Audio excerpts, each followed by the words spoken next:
Yəni, bu Ermənistanın klassik, yəni maraqlarını yanlış formalaşdırmaq, maraqları ilə imkanları arasında əlaqə olmaması və daim məsuliyyəti başqalarının üstünə atma taktikasından qaynaqlanır. Yəni, Ermənistan illərdə artıq özü müxtəlif iddialarla çıxış edir. O iddialara imkanı çatmadığı üçün xaricdən dəstək almağa çalışır. Ermənistanı alət kimi istifadə etməyə çalışan dövlətlər konjunkturadan qaynaqlanan yardımlar göstərirlər.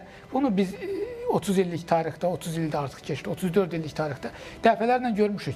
Amma o taktiki yardım olduğu üçün başqalarının yardımı ilə strateji plan olmaz. Başqalarının yardımı ilə atdığınız addımlar ancaq onların məqsədinə xidmət etdiyi müddətcə davam edə bilər və bu da sizin dövlətin alət funksiyasını ortaya çıxardar. Ermənistan üçün ən doğru yol reallıqlar çərçivəsində doğru strateji maraqlar formalaşdırmaq, Azərbaycanın, Türkiyənin uzatdığı əli qəbul etmək, normal bir dövlətə çevrilməkdir. İndi görür ki, bunları qəbul eləmir, Putinə doğru yanaşır. Körpüləri yenidən bərpa eləyə biləcəkmi bəs yaxşı Paşinyan Putinlə? Qismən mümkündür, amma tam deyil. Niyə görə qismən mümkündür? Çünki Rusiyaya da, digər dövlətlərə də maraqlıdır ki, istifadə edə biləcəkləri alətə malik olsunlar. Amma tam mümkün deyil, çünki Azərbaycan regiondakı geosiyasi reallığı dəyişdirib. Fərqli bir geosiyasi reallıq yaradıb. Əvvəllər 90-cı illərdə Ermənistandan alət kimi istifadə imkanları daha çox idi.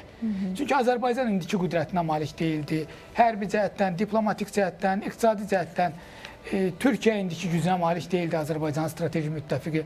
Amma indi Azərbaycan elə bir geosiyasi reallıq yaradıb ki, kimsə Ermənistana daha çox yardım etmək istəməyəcək ki, yəni güya o yardımın nəticəsində o nəsə əldə edəcək. Qismən, yəni təxribatçı məqsəd üçün Ermənistandan istifadə etmək mümkündür.